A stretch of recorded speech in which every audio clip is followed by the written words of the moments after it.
Hi everyone, I'm Brian Wong, the Editor-in-Chief of the Oxford Political Review. We're incredibly honoured to be hosting two brilliant speakers for our head-to-head dialogue on the state of politics in Myanmar, on its past, present and future, and the relationship between its domestic politics and the international community.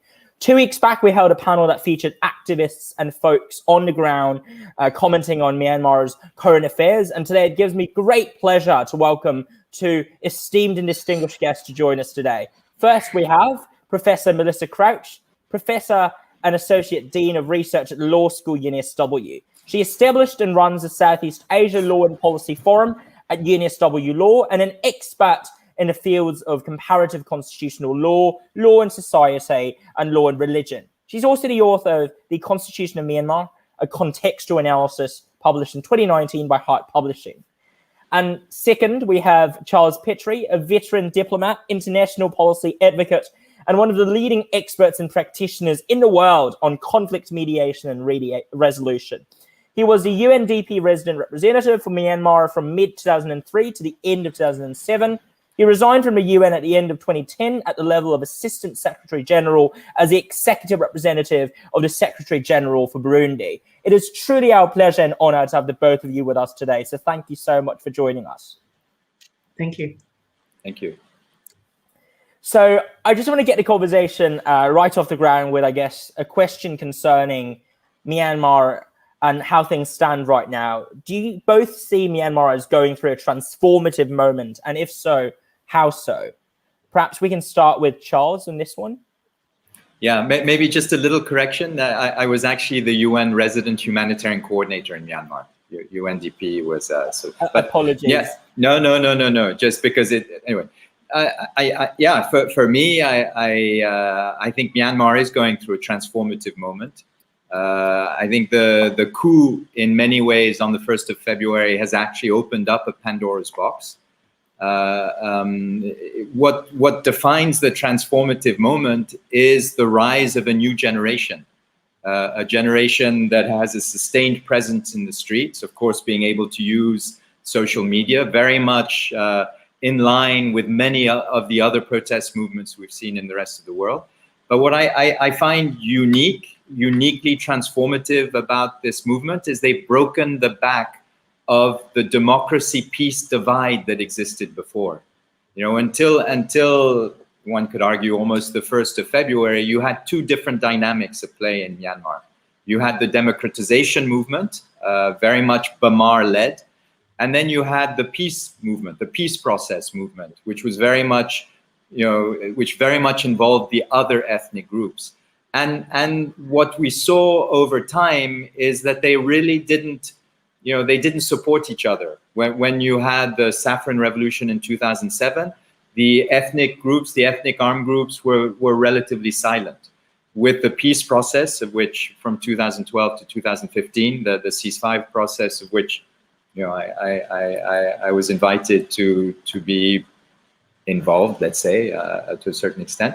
It was fascinating to see how the center part of the country was not attuned to events, to the concerns, let's say, of the ethnic groups. So I think it's been remarkable to see how the young have gone into the streets, how they've actually worn their ethnic labels. The Bamar, I've been in touch with some of the young leaders, Bamar leaders who were telling me a few weeks ago, yes, I'm going into the street as a Bamar in order to be one with the other ethnic groups. I think there's been a very fundamental sort of almost socio-political transformation of Myanmar's landscape. And Melissa, would you agree with Charles on that front? Look, the 1st of February has certainly seen a major shift in the political landscape. From 2011 up until February, there was a semblance of rules. There was a sense of a system of political order. Sure, it wasn't always followed all the time, but in many ways it enabled the re-establishment of a parliament. It enabled the re-establishment of elections, and we saw several cycles of that.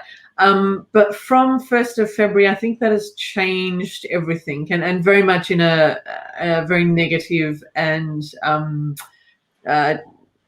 destructive way, if you like, because from 1st of February, with the military claiming that this is a constitutional state of emergency, I think for many people, this immediately, for them, meant that they could no longer trust the political rules of the game, or the 2008 constitution in particular, because it suddenly became apparent that the military was willing to use these rules in ways that benefited them, in ways that's not necessarily following the processes set out in the constitution.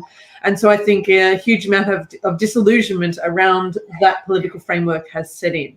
Now, I certainly agree with Charles. There has been a creative response from civil society, energetic response, and in many ways that's despite some of the horrific tragedies of the last week or so, where we've seen increasing levels of violence and really targeted campaigns by the police against certain protesters. We have large numbers of people are either under arrest or in hiding. And of course, at times there are police simply going out into the streets at night and shooting into houses, into hospitals, horrific things like that. So it has certainly been a chilling reminder, I think, for people that something has broken, and it's going to take a really monumental effort to find a new way forward. Thank you to the both of you. And I just wanted to pick up on a point that, Charles, you raised earlier on about the solidarity between sort of the previous Burma majority democratization efforts and then a more ethnically pluralistic efforts in terms of peace and reconciliation. Now, an attack that's been mounted sort of on both, I guess, the state of politics in Myanmar prior to 2008 and also after the 2008 constitution and its democratization efforts since, is that there hasn't been a genuine attempt on a part of both governments, or either government, the civilian-led or the Tatmadaw military-driven government prior to the early 2000s under Thein Sein and his predecessors, to incorporate ethnic minorities in the countries into its governance structures. To what extent do you think that precipitated then both the events in a run-up to the coup and the coup itself, or would you say that the coup's occurrence should be decoupled from these long-standing ethnic divides? And perhaps on this one, Charles? No, as in handing me over, handing the floor. I think the period 2012 to 2015 was probably the moment when there was the strongest possibility for resolving the conflicts. So in a way, I mean, and actually the way you phrase your question is very good, because I think what added to the confusion during that period is it was complicated by the desire of some to have some sort of political progress.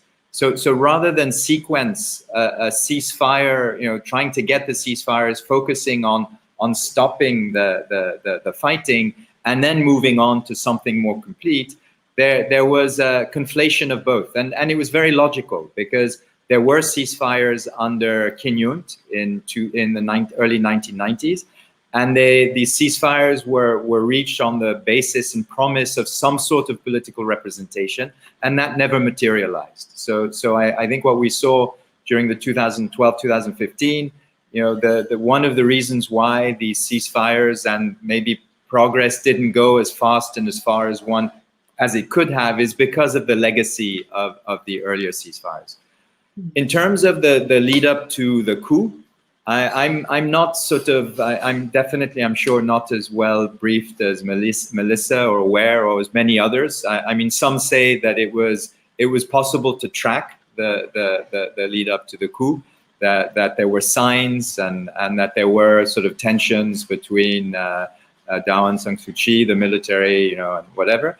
But for me, I think that the coup, I mean, I think the military, I was in Myanmar in 2007 when there was the crackdown on the monks and the democratization movement. I mean, I think in my sense, very simplistic sense, is I think the military were pretty confident they could replicate the overwhelming. have an overwhelming presence to change the dynamics on the ground. And again, as I said before, I think a Pandora's box has been opened. The situation in Myanmar today does not look like it did in '88, early '90s, or 2007. People over the last few years have tasted greater freedoms. They've had access to the outside world. I think even the Tatmadaw has had access to the outside world. You have a new generation of people who are linked in to the outside world. You have social media. You have a mobilization and understanding of how one can mobilize that didn't exist before. And then the other dimension of the Pandora's box is the economy, and the fact that the economy is managed by a far greater diversified set of actors. In the past, it was very centralized around the regional commanders, sort of warlord type structures. Now you've had a certain opening up of the economy. And the economy now is very much is not under the control of any government authority. You have former representatives of former regime who have their control. You have a number of warlords, that are in control of very significant resources. You've got an amazing drug economy that's further developed. It's always been there. You have transnational sort of criminal links. So I think you have an economy that's no longer that's much more fractured, much more in the hands of unaccountable actors. And you have now a growing impoverishment of the population.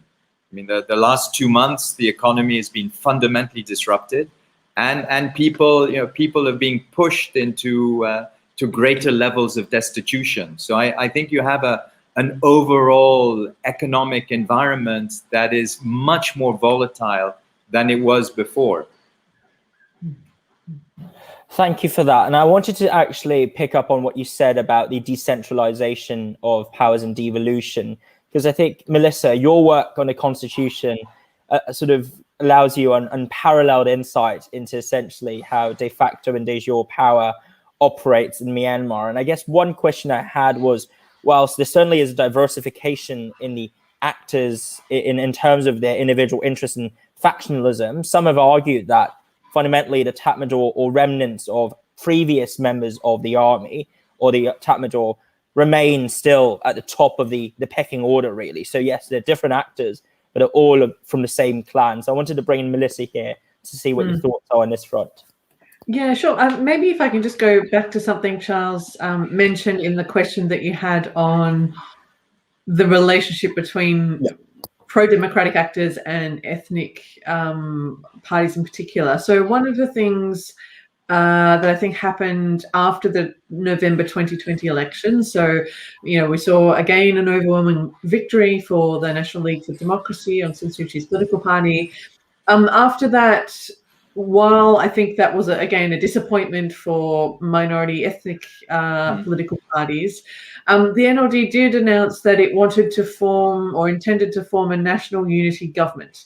So what it sort of, it kind of, I think, in a small way, acknowledged that it had an overwhelming win, but that it still needed to make more concerted efforts to include various minority groups. In addition, you had some of the ethnic armed groups or political parties acknowledging the victory of the NLD and publicly sort of congratulating them on the victory. And again, people thought that was perhaps a little bit different to 2015 when it was a bit more muted and people were still, I guess, waiting to see what the NLD would do, whether they'd be allowed to take office, etc., etc. So, look, I guess there was a lot that happened between November 2020 and then the 1st of February. Certainly the military did make its concerns heard around electoral fraud or allegations of electoral fraud. It tried various avenues to raise that issue, the courts, the parliament, the Union Election Commission. And it, I think, became increasingly frustrated with not getting an audience, if you like, for the alleged claims that they had. And then, of course, the 1st of February or that week was supposed to be when members of parliament were going to take office. And so in some sense, it was an opportune time for the military to take control because it was the end of one government and the start of another. And just following on from that point, I guess, doing a bit of a counterfactual retrospective question, I suppose. Now, some have argued that the 2008 constitution, which reserved, obviously, core number of seats in the legislature for the Tatmadaw, and also ensured that essentially those in charge of crucial bureaus within the Myanmar government would always remain in the hands of the Tatmadaw. Now, some have alleged that despite all that have progressed since in the improvement of trust between ethnic groups and also NLD and also Aung San Suu Kyi's increasing, of course, popularity in certain regions, even in areas where there are ethnic divides, the fundamentals of the constitution rendered it such that it was always the case the army had veto power, essentially. And that was an explanation or an argument put forth. But I suppose my question there is, to what extent does that really explain then why the military had to throw a coup, given that either way it would have had enough power and maintained grip over sort of the most essential parts of Myanmar? So perhaps Melissa, would you have any thoughts on this? And then Charles after that. I think, so one area in which the military didn't have any control was the role of the president, or at least I think what the last 5 years of the National League for Democracy government have shown is that when you have a presidential appointment that is a civilian, that's not connected to the military, then in many ways the military felt as though it lost control of certain aspects of the political system. So, for example, it was the president that was able to make a lot of key appointments. It was the president that was able to decline holding a special session of parliament and even stopping any sort of discussion around allegations of electoral fraud in parliament.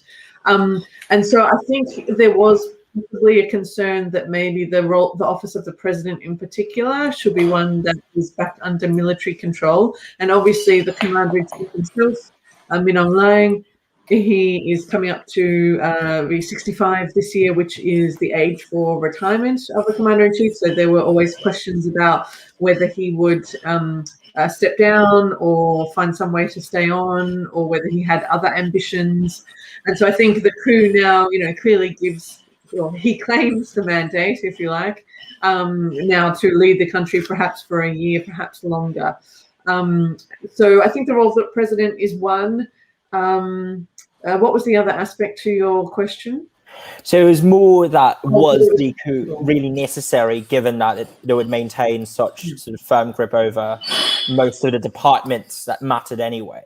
Yeah, look, I think this is a huge so while they didn't necessarily have control over all the departments they would like, there was a point a few years into the transition where the military tried to transfer the Ministry for Immigration to the military. And they weren't successful with doing that, but they realized that the Ministry for Immigration is one that they wanted to retain control over, and they didn't actually have control over it. So I think there were things that down the track they kind of realized they wanted to change in their favor if they had had a chance to do things differently. But I think this is also a reset for the military. This is a real message to, or their message, if you like, to not just to the NLD, but to sort of pro-democratic actors more broadly, to those who are involved in the peace process. The military is back in charge. The military is a key part of governance in Myanmar. That's how it sees itself. And I think the coup is in part an assertion of that. Thank you. And Charles? Yeah, maybe 2 points. I guess the first is going back on I think what we need to remember about the November elections is that there were significant parts of the country that were not allowed to vote, ethnic areas, nominally for reasons of security, but that wasn't actually completely justified for much of Shan, some of Kachin and Rakhine. So I think I think we need. I think what we've seen since the 1st of February is a profound change in the political landscape. I found, again, I was in Myanmar from 2003 to 2007, and then from 2015 to 2012 to 2015, and then followed up 2017 to 2019. And for me, the political landscape of Myanmar has been dominated by a Buddhist Bamar elite, and their view of accommodation or reaching out to the ethnic groups is there's a slight paternalistic element to it. So I think the political landscape before was what it was, and I think what we've seen since the 1st of February are the young who have transformed this political landscape. The second, in terms of your question, I mean that's my that's my question too. In a way, the military had it all, and I remember telling friends that when the coup first happened, that when we used to talk about the SPDC, we used to call them schemers, strategists, whatever. But what we never called them was stupid, and the coup just, it seems so incredibly counterintuitive in terms of what they're trying to achieve. And I think it's because they were, I guess my sense is that they were taking out the old playbook and thought that this was a low risk approach because it hadn't been a big risk in the past. Your question also about the leaders of the former regime and how much influence they have. I mean, one question I have is the extent to which this coup and what's happening, doesn't it actually expose them and expose their interests? Doesn't it sort of doesn't it put at risk their gains, what they were able to gain through this 7-step roadmap transition that they pushed through? And I think you were saying it. I have also been led to understand that Tanchwe and others actually don't have as much influence as one would think. That they are the old guard. They don't have the same level of influence, which in a very perverse way is regrettable, because that could eventually be seen as a way out for the current situation. That if you had, if the old guard were to come back to the military, to the Tatmadaw, and say, look, you've gone too far, we need to redirect. And again, my understanding is that's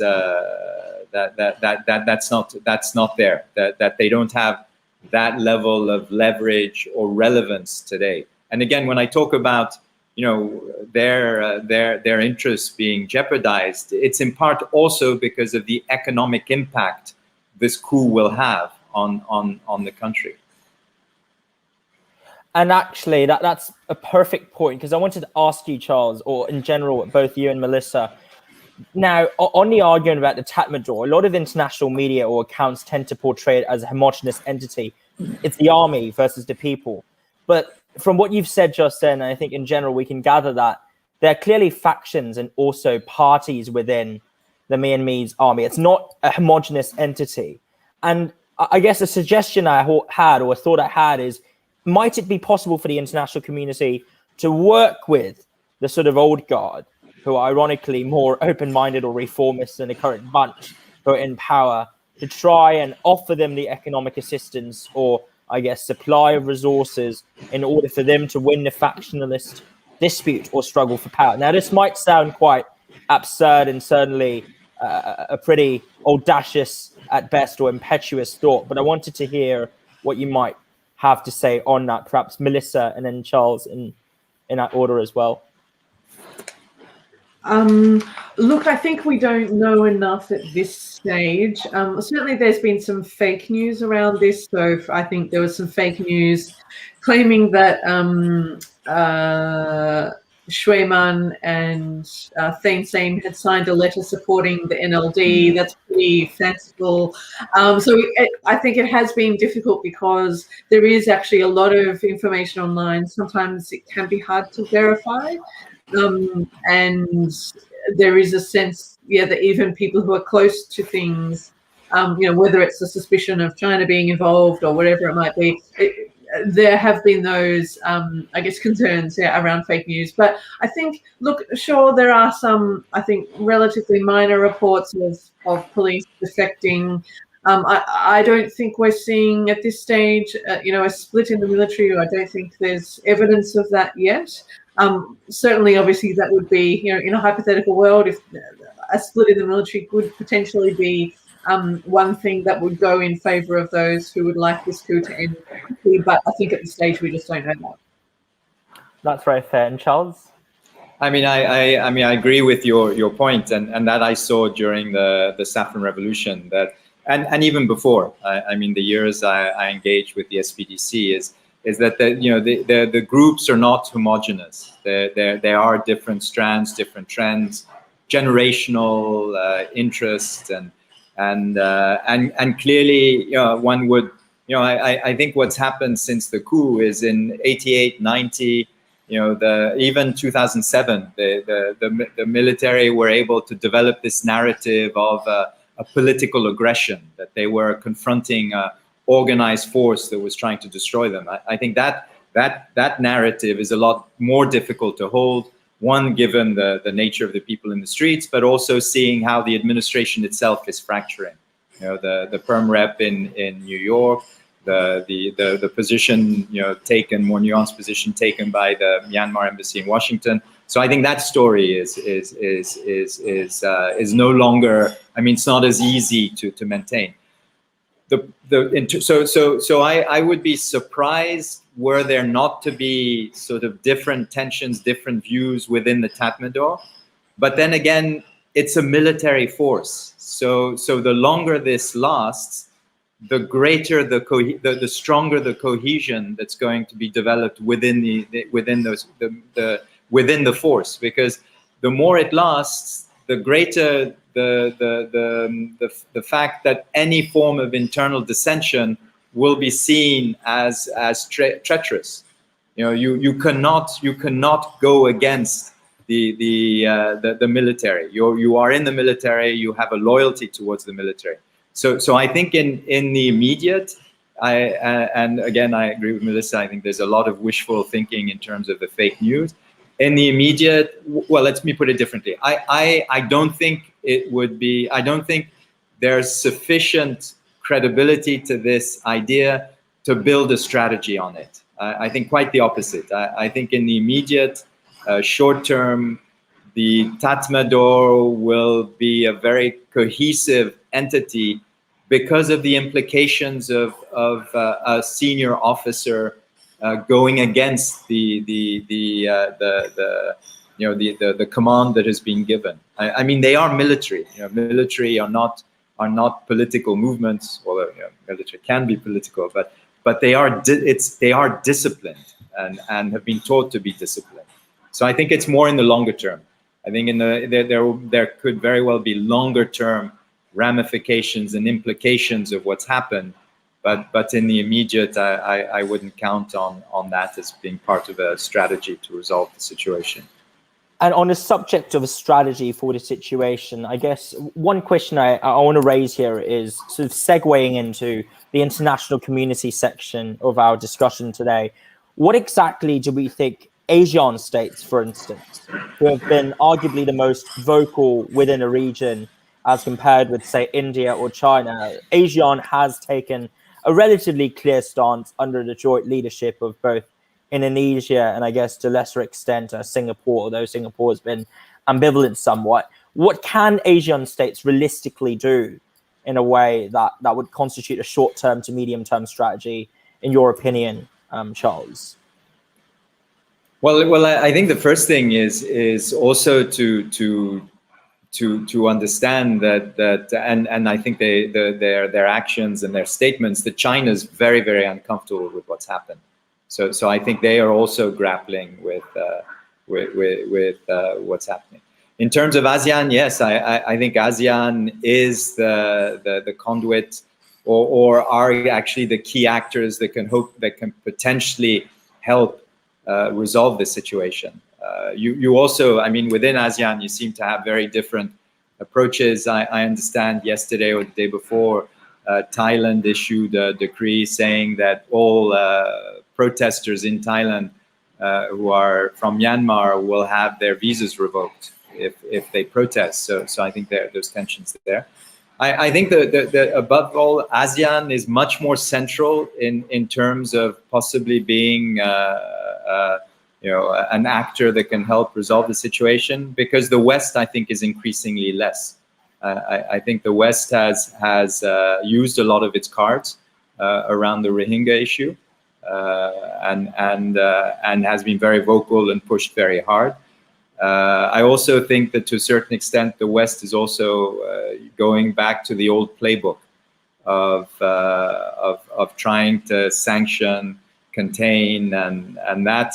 I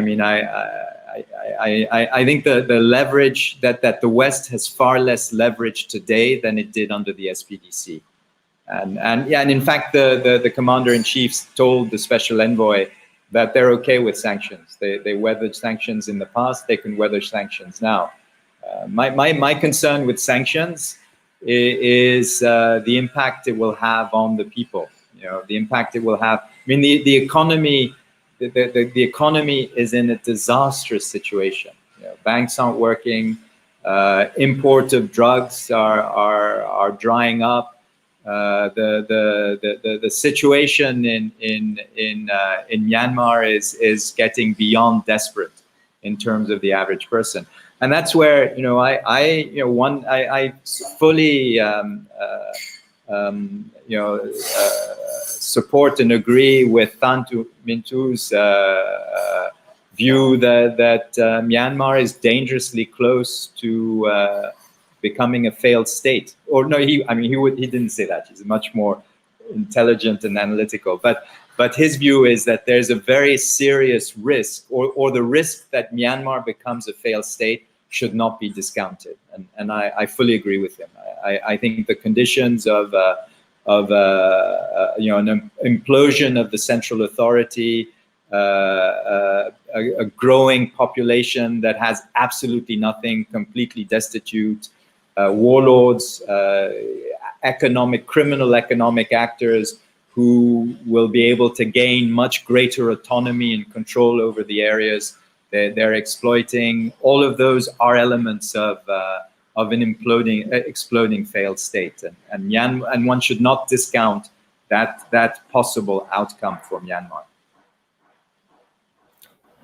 And Melissa, would you agree with Charles on both the prognosis and also ASEAN being a more sturdy partner as compared with its counterparts? ASEAN has certainly been, muted and I guess consistent in its approach, which is that, it generally speaking talks the talk of, national sovereignty and non-interference in the affairs of other states. But obviously individual actors within ASEAN, as Charles pointed out, have taken slightly different positions. So, very early on, Indonesia was quite vocal. Indonesia obviously sees itself as a kind of democratic beacon in the region. It places strong importance on elections. And so it was very clear that it wanted the results of the election in Myanmar to be honored. Singapore has, in sort of recent weeks, because of the violence, has come out and spoken out very strongly against the violence. I think Singapore obviously prizes law and order. It doesn't like to see violence in the region or instability. And so I think that's where its interests lie. But certainly, on the, I guess, failed state issue, I don't think it's in the interest of anyone in ASEAN for there to be a failed state in the region. It would be an absolute disaster. Some people have called for Myanmar's membership in ASEAN to perhaps be suspended or something. I think it's probably unlikely that that's going to happen. Obviously, when Myanmar was under military rule previously, they were not given chairmanship the chair of ASEAN. They'd sort of turned past and they had to wait a while longer. But, that's a small loss in the scheme of things. So, but I do think ASEAN, I guess its strength, if you can call it that, is that it is much more inclined to be negotiating behind the scenes and in, I guess, quieter ways that perhaps are often more the region, people in the region are more receptive to. So look, I think there's possibly a role for them in the future, but I think right now it's clear that the military isn't going to be swayed by anything ASEAN says in particular. And I think your observations to both of you, your observations concerning the limits to ASEAN power are very fair, because if we look at the Rohingya issue, for instance, now obviously the most affected or impacted actor is not technically a member of ASEAN. So Bangladesh, that is, as a neighbor of Myanmar, is as an observer as opposed to a full member of ASEAN, and probably doesn't count there. But I guess one criticism that a lot of Bangladeshi sort of voices have mounted over the past decade is, to add on to what Melissa said about talking the talk but not really walking the walk, is the observation that ASEAN states have been incredibly muted on the treatment of the Rohingya crisis, and in particular sort of Myanmar's response, or rather the non-response really, to an incredibly salient humanitarian crisis. So I suppose a question I want to ask here and broach is, what do you think the impact on the Rohingya crisis would be of this coup?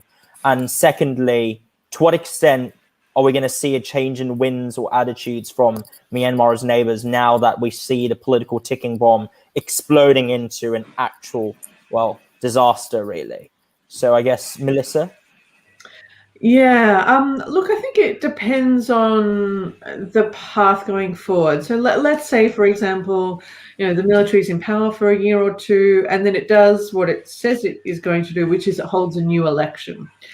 Now, if it did that, possibly 2010 is a good example of what they would do.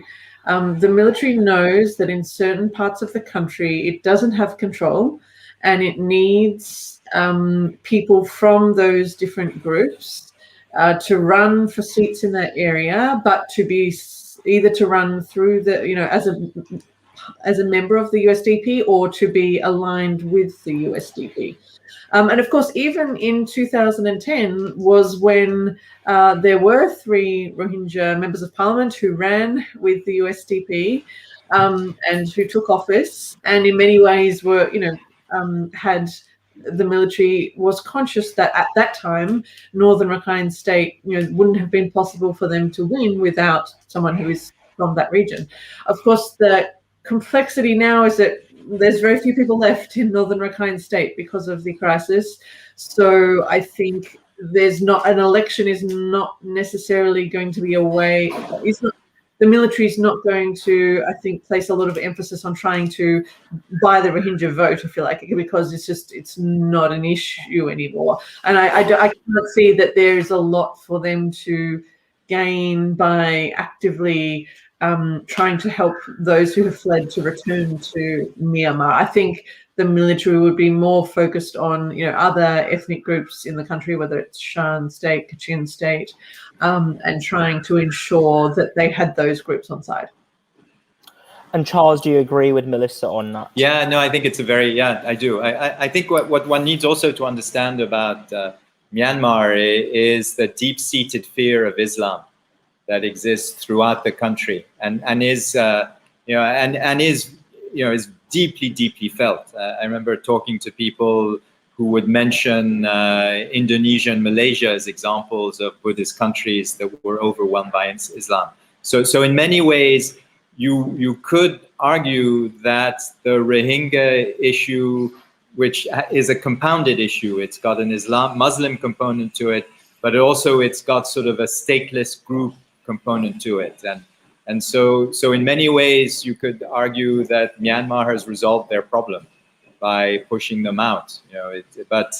So in that, and again, as I said, I think within the majority of the population, there's a common trend of that fear of Islam. But I also agree with Melissa that what we may see now is the SAC, I think, as they're called, who will try and offer to groups what they were not being given before, in order to create new coalitions. So reaching out to some of the ethnic armed groups, trying to bring them in to create a new force. The extent to which they would do it on the Rohingya issue, I mean, if they do, it will be a calculation they've made. You know, but it's not very clear, because, as Melissa said, there's in Rakhine there's also the Arakan problem now, and so there are other dimensions to it. So I think in terms of the Rohingya issue, unless there's a political calculation that the military believe would be worth making, yeah, I don't see a positive impact on the resolution of the Rohingya issue. And I would like to add on to that as well, because as I see it, there's sort of two moving parts or two moving blocks that both the Tatmadaw and also the Associate Party, the Development Party, and also, I suppose, what we now see as the CRPH, or the temporary government set up by a bunch of sort of NLD MPs, they would be vying for the support or buy-in from a large conglomerate of disparate and divergent and heterogeneous ethnic minority groups, and B, regional actors who have interests and stakes in the country. So China comes to, of course, the top of the list in that sense. And I remember, Charles, you saying that around sort of a few questions back, that you don't think China is particularly pleased with what's happening in Myanmar. And I'm inclined to definitely agree with you in that sense, because I've personally I'm of the belief that the coup was not something that was in China's interest or China sought to see. How do you see these two moving blocks interacting with Tatmadaw and also the party, as well as those in the opposition and in association with the movement in that sense? You mean how do I see them reaching out to China or interacting, really? So you've got China, ethnic minorities, kind of being both blocks in the middle that have a say or potential sway over the situation. Yeah. I mean, I guess I would make a distinction between, because I think Myanmar has entered a fundamentally new world. I would make a distinction between what's happening inside and outside. And I think what outside is trying to do is it's trying to make sense of what's happening inside and trying to see how it can preserve its interests.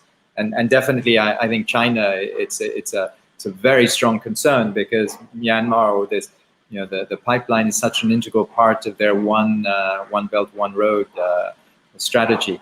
I mean, I think that the challenge inside, and for example with the CRPH, and is how, you know, how to appreciate, how to acknowledge or apprehend these new realities, and how to move forward.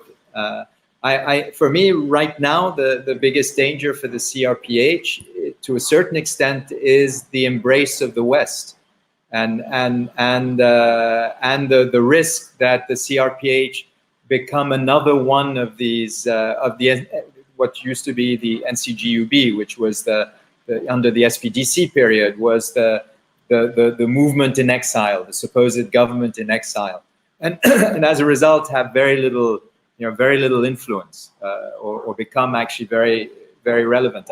I think the challenge for the CRPH so is not only to see how there can be some sort of understanding reached with the protest movements on the ground, with the young, and not a paternalistic one. I think what I found fascinating about Myanmar is is the very strong entrenched respect for elders, and how most of yesterday's political leaders are actually older people, and how the view is a very paternalistic one, you know, what the people want, one frequently hears, and all that. So there's that relationship, I think, that's a challenge for the CRPH. How can they really reach, understand this movement, and how can they sort of partner with them?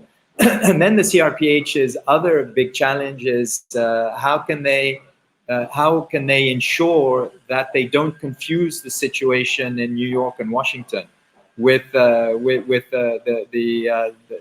representatives, you know, what has happened in the permanent rep's speech in the General Assembly, I think, is groundbreaking in terms of dissension, and to, you know, the Washington embassy was more nuanced, saying that they represented the country and the people, So they took a more nuanced position against. What's essential is that that through this attempt to legitimize a government in exile, I mean, I think one has to be fairly realistic about what one means about a government in exile and what they can actually, that it doesn't actually create confusion or that it actually allows this new force also to emerge outside. And Melissa? Yeah, look, I mean, obviously we've seen the emergence of a number of groups. The CRPH is the most obvious one, and their claim is obviously that they were elected in the November 2020 elections, and so therefore are trying to, assert and maintain that sense of authority and legitimacy that they gained at the election. But obviously then you have the civil disobedience movement, Gen Z, and then there's various what they call nationality groups that have emerged. And so I think in coming weeks, there's a real urgency around trying to formulate a common agenda. I mean, look, to some extent, there have been some clear goals expressed. It appears that there is, at least the CRPH has come out and said this, and some of the ethnic groups as well. There's a real desire to abolish the 2008 constitution. I think the challenge with a statement like that is that it's not a very constructive one. It doesn't really tell you what comes next or what the process might be or how you would get to a next stage if you were allowed to abolish the 2008 constitution. So I think there's a real need for some constructive ideas around what possible steps could be taken to shift away from this situation. That's extremely difficult, I appreciate. But I do think, as Charles mentioned right at the start, is that this whole crisis has really given a renewed sense of urgency to a younger generation to be in dialogue with each other and to think about what it is they want for a future Myanmar. And I suppose on that question concerning the redrafting or the revoking of the constitution, I definitely agree with you that the claim that we should just repeal the constitution full stop seems to be lacking in content. Though from speaking to sort of some of my friends and colleagues there in Myanmar, it strikes me that the sentiments are increasingly galvanized, sort of coalescing around the view that you should have a constitution that's akin to 2008 one, but stripping concurrently the army of any and all formal representation in both the legislature, so in the form of guaranteed seats, and also in the executive, i.e. the reserved domains. And that's something that some, at least large portions of the protest movement are now sort of positing that would have been helpful had that been the case in the initial processes or the lead up to U Thein Sein's democratization. So before we move on to the sort of looking forward and what we can do and prescriptions, I guess a quick theoretical question is, do you think the 2008 constitution could have been drafted any differently? Would that have helped in mitigating against the risk of another military takeover?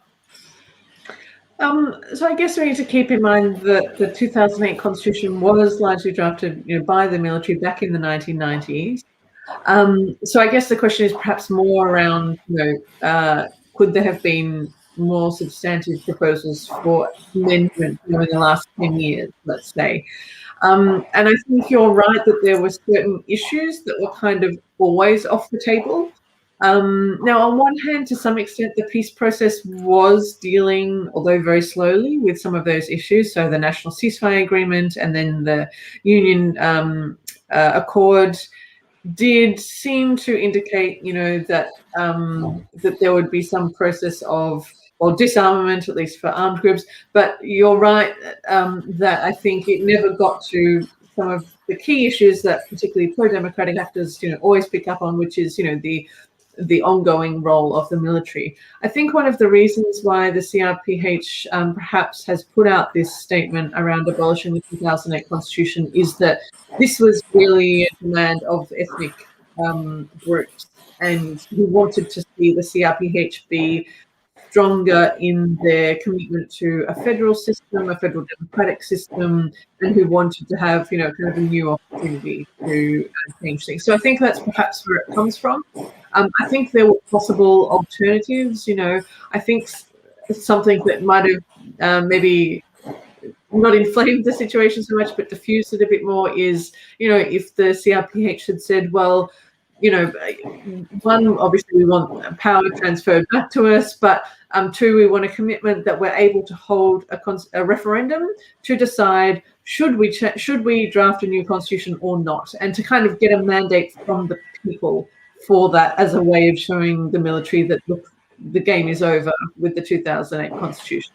So I think there's thinking to be done there around, like, if that was ever a possibility, who would be involved, what kind of group of people would you put together? Because I think it would be unfortunate if it was simply the elected NLD government who then had the power to rewrite a constitution. Obviously they would have vested interest in that, and they wouldn't necessarily see some of their own blind spots, as we all can't see our own blind spots.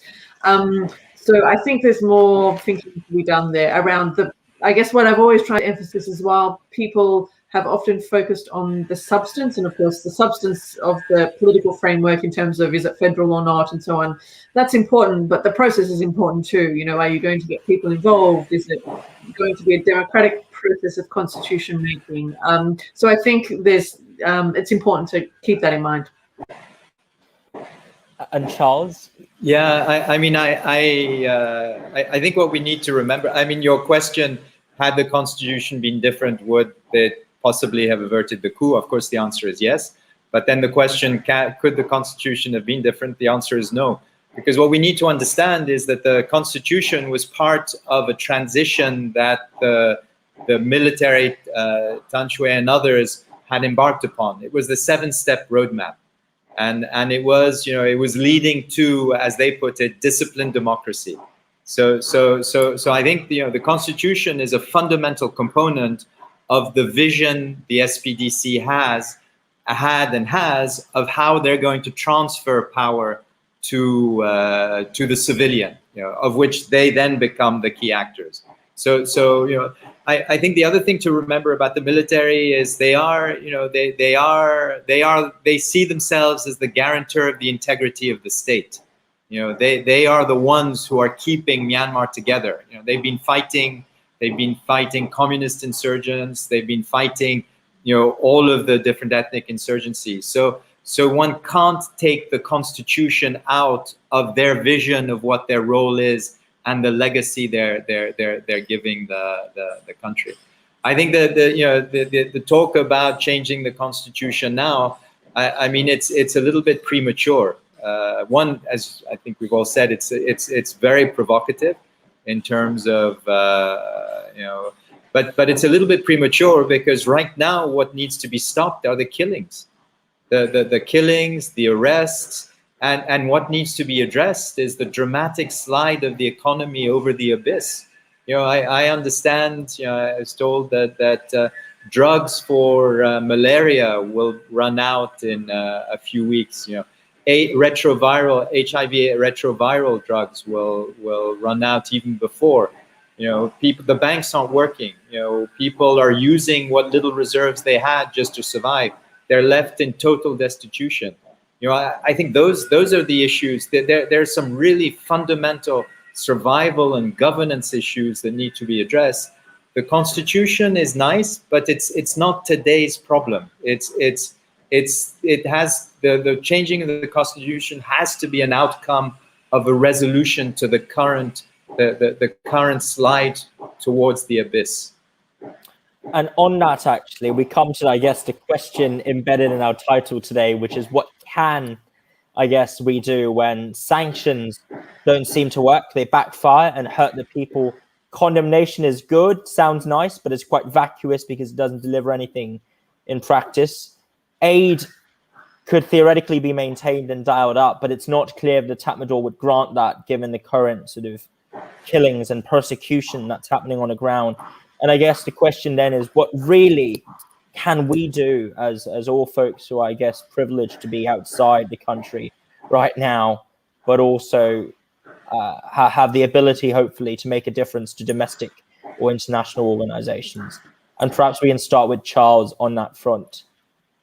Well, I think many different things. One, I think one has to be fairly humble and realistic as to what one can actually do. And again, I echo Thant's concerns. I think Myanmar is in the midst of a far greater storm than many people are willing to appreciate. It's a dramatic storm. So in terms of what to do, I think one would be to help the protest movements to think through how they can morph into something, how what they have achieved, which is remarkable, can be sustained. What role can they now play? How can this bridging of the divide that they've created, how can that be sustained, and how can that become sort of the part of the new political landscape? I would say in terms of the international community, I would continue engaging with the administration, because it's demonstrated right now that there isn't unity behind the coup, trying to especially the service, not go back to the old SPDC period where all contact with the administration was banned.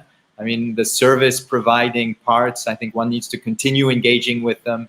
But at the same time, in terms, and there I'm specifically thinking of the UN, to have a very clear strategy on what happens when you hit a red line.